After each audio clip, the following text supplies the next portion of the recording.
এখানে সব ধরনের মাছ এসেছে, যেমন ফাইসা, ট্যাংরা, রুই, কাতলা, মৃগেল, মিরর কাপ, গলদা চিংড়ি, পাগদা চিংড়ি বলতেই সব ধরনের মাছই কিন্তু এখানে দেখতে পাচ্ছি।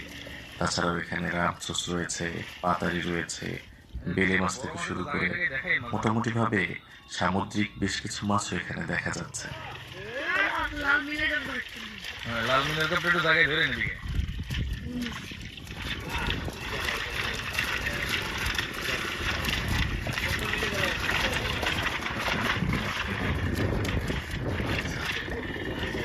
এই মাছটা দেখি রুই মাছ না?